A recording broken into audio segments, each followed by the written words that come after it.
Hello everyone, this is Brian with the Bad Manners Podcast. I'm going to be reacting to an article on the Federalist.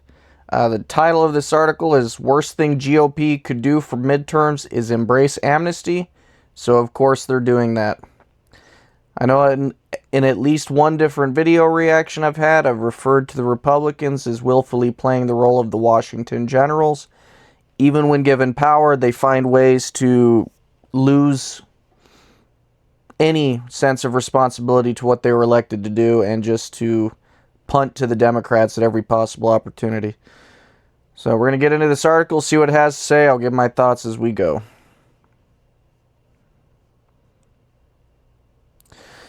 You almost have to admire how far some Republicans are willing to go to lose the 2026 midterms and ultimately the country. Throughout their 2-week vacation, several GOP lawmakers have been making the media rounds to tout bipartisan legislation they claim will finally solve America's broken immigration system. There's just one teensy-weensy important detail that somehow gets brushed aside. The bill would allow millions of illegal aliens to continue living in the United States. Sponsored by Reps Maria Elvira Salazar, Republican from Florida, Mike Lawler, Republican from New York, and other lawmakers, the so-called DIGNIDAD, which is Spanish for Dignity Act, permits, quote, certain long-term undocumented immigrants to earn legal status without amnesty or a path to citizenship so that foreign nationals who broke U.S. immigration law can have an opportunity, according to a Salazar press release. So right off the bat, there's a couple things that stand out. Number one, it is phenomenally insulting that the name of this act they would go with it being titled in Spanish. I don't know who they're trying to appeal to with this, but this is the exact sort of out-group preferring behavior that undermines any notion at even trying to be sympathetic to that population. They're safely assuming, and probably with good cause, that the majority of people here without citizenship are Hispanic.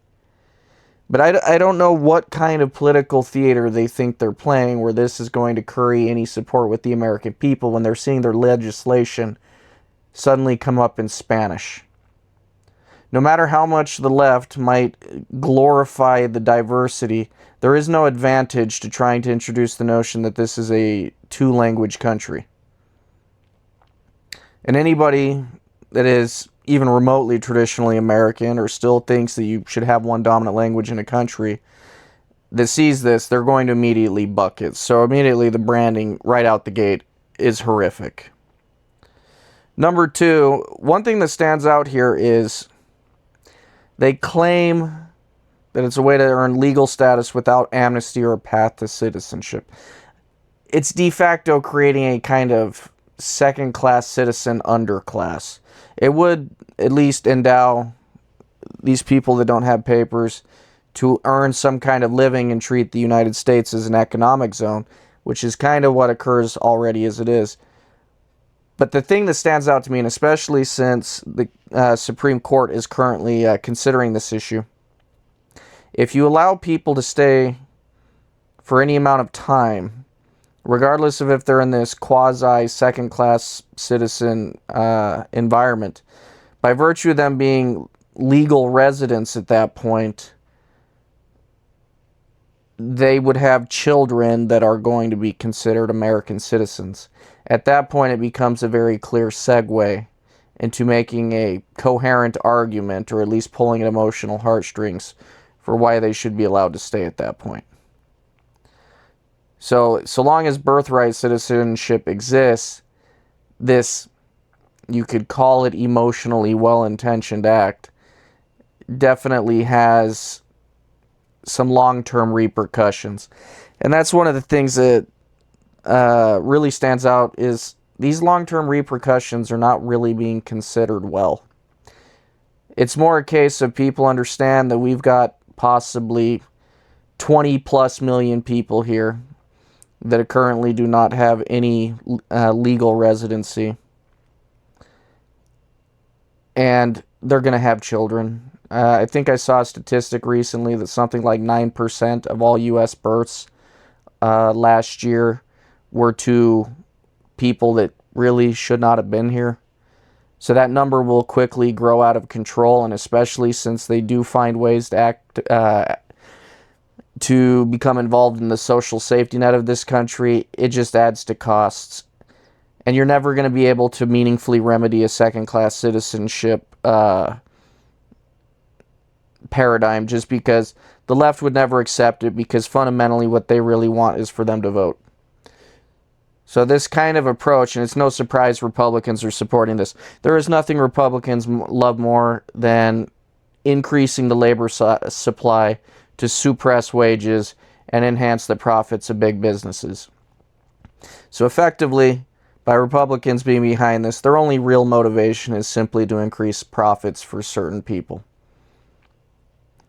So there is a lot of, just right out the gate, and that's regardless of whether the name of this act even has anything to do with how it'll actually function, because anybody that's followed American politics for a while knows there's a strong tendency for them to name it one thing and then its actual implementation entails a whole lot of other things.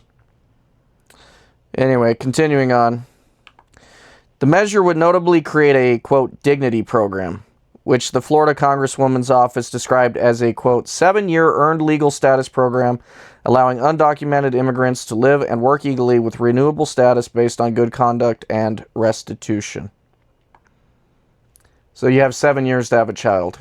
And therefore, because you would have legal residency, and I'm operating under the assumption that, let's say the Supreme Court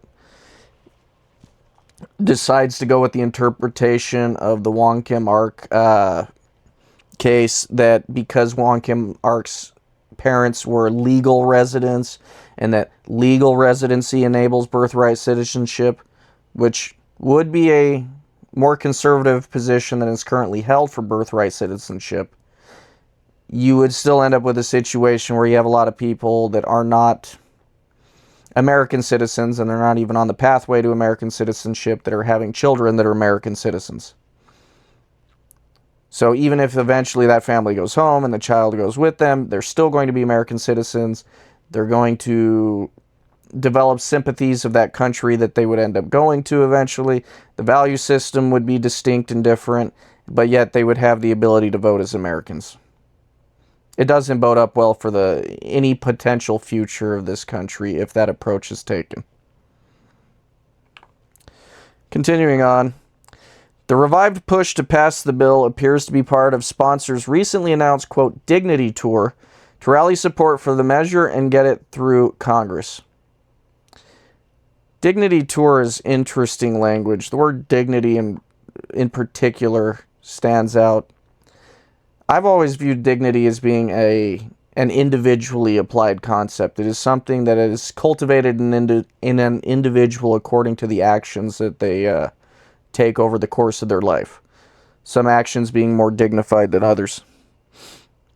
They seem to be using a rather leftist interpretation of dignity, and that it's probably some belief that all groups of people are deserving of dignity. And the issue with that is nobody really questions whether people should be given some sense of general civic courtesy. The issue is that it absolves the actions of individuals within that group. And by absolving them of that responsibility of the actions that they've taken up to that point, it allows them to obtain a sort of permission or privilege that they would not have otherwise had. It's bad enough that the legislation sponsors felt compelled to give it a deceptive and dumb name like the DIGNIDAD Act. Yeah, so the article hit on it. The naming of the act is profoundly stupid. And it's not even a case of being xenophobic or anything like that. America, I know in recent times there's a whole argument that some people have tried to make it to where America's official language is English. This is one of those things that the reason it's never needed to be said is because it was never in question. In fact, it draws an amusing parallel to the American Bill of Rights.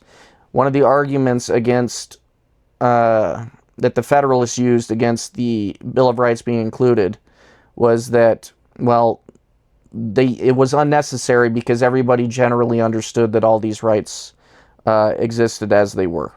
They were self-evident, as it were. Well, thankfully the Bill of Rights was included, and apparently I guess it should have also included that English is the official language, because the truth is, just assuming that something is self-evident is not enough if you have people sufficiently stupid that will be trying to change what has been the modus operandi of the country for hundreds of years. But definitely bad branding on the behalf of the people that came up with this act. But it's even worse that its promoters like Salazar are trying to gaslight Republican voters into thinking that the measure is anything but one giant amnesty package. I haven't dug into the details too much. I have seen some things posted on social media to the effect that it prevents certain people here that have been here long enough from being deported altogether.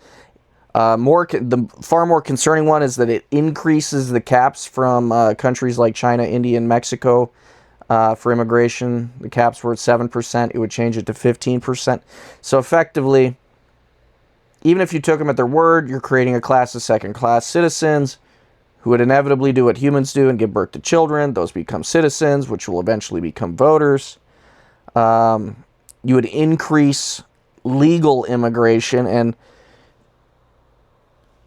as much as the United States people are pretty firmly opposed to illegal immigration at this point, regardless of any sympathies that may be had for the people engaging in the act, there is also a limited tolerance for legal immigration at this point too, because Americans have seen how thoroughly it has been abused by these various groups, whether it's people claiming refugee status, seeking asylum, temporary protection.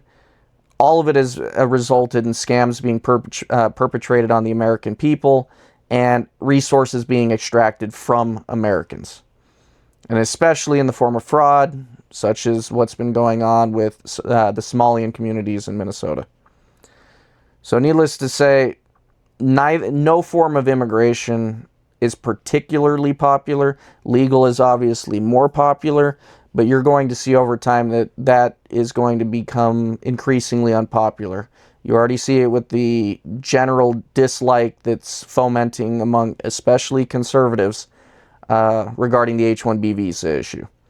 It's something I mention pretty frequently. That entire program should be banned. Most visas should be banned.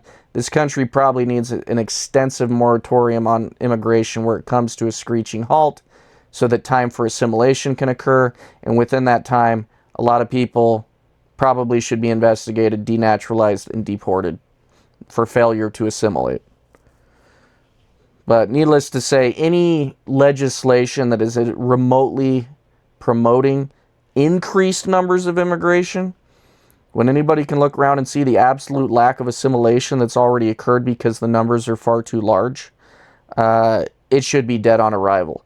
If something like this were to pass, you would have to assume this country is no longer suitable to the needs of the people that can be understood to be the posterity of this country's founders.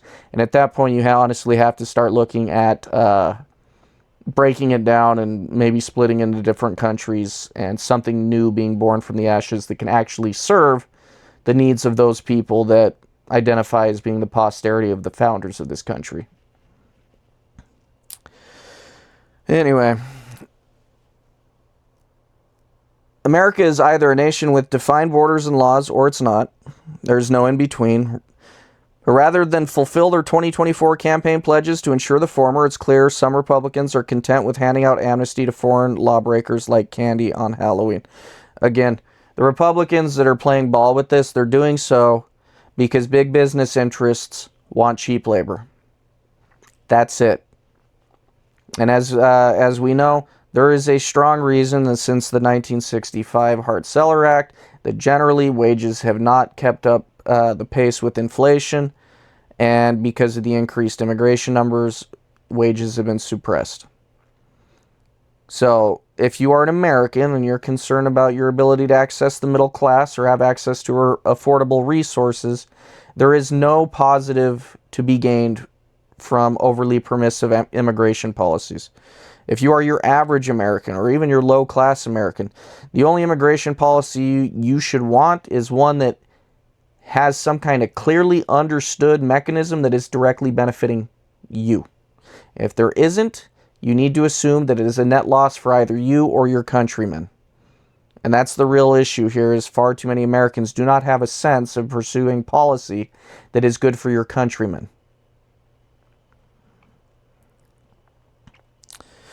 Such a proposal isn't just asinine because it cripples America's sovereignty and long-term survival as a nation. Let's be honest here. Republicans do not care about the long-term survival of this nation, or at least not this nation as it was understood when the preamble to the Constitution was written. And for leftists, they want this nation destroyed anyway, and large amounts of migration only facilitates that end. Because whatever the country was before, it will become something different, because you're bringing in large numbers of people with very different cultures, beliefs, practices, ethics, morality, and opinions regarding what the best possible course of action is for any given country to take. It's also incredibly moronic from a political standpoint. Aside from the one big beautiful bill that they never effectively sold to voters, Republicans have virtually nothing to show for their congressional majorities. The Senate GOP still hasn't passed the Save America Act. Rogue judges continue to go unpunished. Many of Trump's executive orders haven't been codified into law, and other conservative priorities remain untouched. So 2 things stand out there.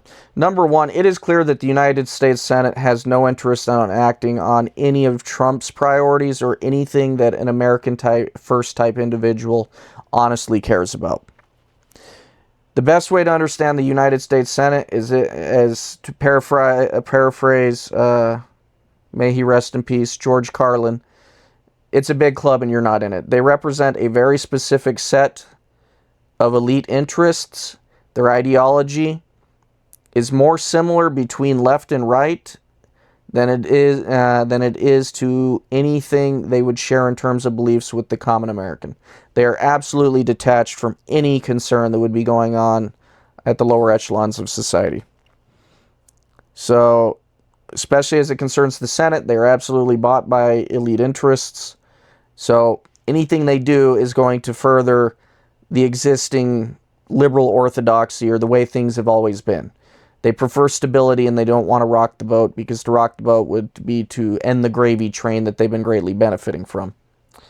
The other thing that stands out, of course, is rogue judges. The leader of El Salvador, Bukele, biggest part of the reason he's been able to accomplish everything he has there is he cleaned out the judiciary. And the truth is, the United States and its governmental structures are thoroughly, you could use the word ossified or crystallized, but they've hardened to an extent that you have ideologues that are able to prevent the system from implementing any meaningful change. So the judges will continue to throw up barriers to anything that a traditional American want to see implemented, because those judges are hardcore leftists and they are determined to see through leftist ideology and to slow down everything as much as possible to gum up the works. They're absolutely doing what they think is in their best interest, and it's one of the singular reasons that this country has no cultural homogeneity. There is no common consensus between the left and right in this country. They are very sharply divided. To a lesser extent, it can also happen that if you have leftist leaders in power, you can see some more conservative judge throw a roadblock in what they're trying. But the truth is, conservatives don't do a good job conserving. So the rate that leftists slow things down at when a conservative is trying to do something is always greater than the rate a conservative slows things down. And so there's this inexorable leftward march that never seems to meaningfully stop. And the truth is, the only way any of this can be meaningfully made to stop would actually require either the constitutional republic of the U.S. becomes a dictatorship a la Rome, or you have a revolution that introduces new hierarchies that are more flexible and susceptible to change as the people actually want. Obviously, either approach is not necessarily the most desirable, But this is the point we are at in the American empire experiment. So exactly what are voters, including those who identify as Republicans, supposed to vote for this fall? Amnesty? More GOP obstruction of the conservative policies they were promised but are now told that aren't possible with Republican majorities? The grand old party doesn't have an answer, and it shows. They can't have an answer. So-called RINOs, they are there to chiefly to benefit the people that manage to get them into office, which is going to be financial interests chiefly. To some extent, of course, you need the backing of specific groups, without whose support it becomes far less likely you can get elected at all. So they're very content to play out the Washington General's role because it's simple for them to make the argument that, oh, if you put us back into power, we'll do something, and the cycle repeats ad infinitum. Essentially, Republicans have done a miserable job of conserving anything. It's one of the reasons you see younger generations of men moving steadily to the right, because they see how ineffectual those that are supposed to be safeguarding things for their posterity have been. So naturally, they start getting fascinated by ideologies that either are more authoritarian in nature, or they start to toy with the idea of revolution of some sort. Because they, at the very least, understand leftism in all its forms as an enemy that must be combated. The headwinds Republicans are facing this fall became evident on Tuesday night when Democrats continued their domination of special and off-year elections since the 2024 contest. In Wisconsin, leftists easily expanded their majority of the state Supreme Court. Meanwhile, Democrats in Georgia significantly overperformed in the special House race to fill the seat left open by former Representative Marjorie Taylor Greene, the Republican from Georgia. The dynamic at play is one that's existed for decades. While voters punish Democrats for abusing power when they have it, they punish Republicans for never using it to begin with. Here is one of the most important things that needs to be understood by any onlooker to the American political system. The left is very consistent in their use of power to advance their objectives. They will play dirty and do anything underhanded that furthers their agenda. In effect, they are amoral, and if the term even existed, aethical. They are absolutely absent either one, and they simply operate in the pursuit of more power, hoping that it'll eventually result in the utopic outcomes that they believe sit at the end of that rainbow. Republicans, on the other hand, always love to try to play by the rules, take the moral high ground, don't get into the mud with their opponents, and the end result is they allow themselves to be hamstrung over and over and over again. And they always do so with the idea that, well, if we actually use this power, then when the Democrats get back in, they're going to use it even harder. Well, guess what? When Republicans don't use it, it goes unused. And then the left will use it too. They go in and use it anyway. So any notion that sticking to these principles of good governance and wise rulership, those principles only work if you're dealing with an opponent that is agreeing to play by the same set of rules. And up to this point, there's no indication the left has been even remotely interested in that since they started gaining their footholds in the 60s. And it's only worse today. So naturally, there's an extreme degree of disappointment among people that voted for Trump because they look at what's going on, and almost no Republicans are making any willful attempt to actually accomplish any of the things that he supposedly wanted to see accomplished. So he tries to pass executive orders, but when a judge tries to stall them, regardless of whether that judge is overstepping his bounds, he too tries to play by the rules.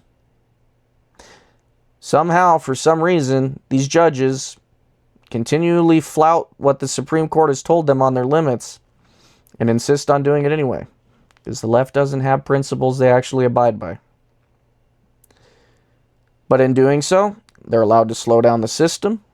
The president doesn't get anything meaningful done, and we're stuck with a circumstance where those on the right are getting entirely sick of the fact that those people that are supposed to be their representatives never get anything done. And at a certain point, because the left is absolutely unconscionable, they're going to look for alternatives. And it's going to be ugly for all parties involved.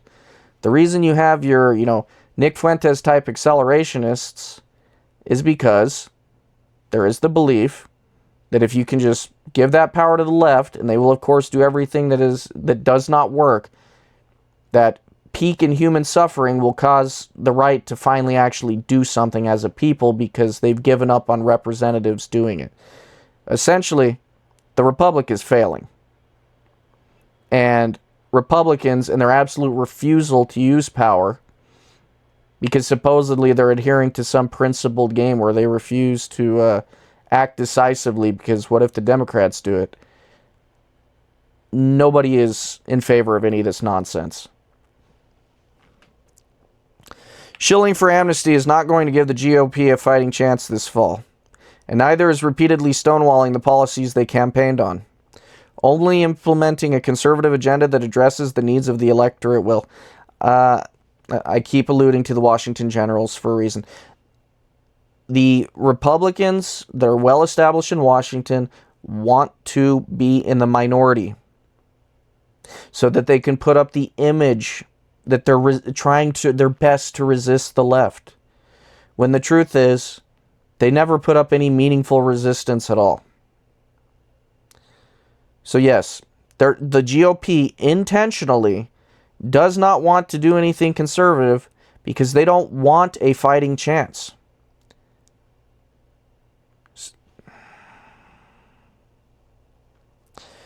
Should Republicans ignore this reality and decline to act on it, they should be prepared to be demolished at the ballot box this November.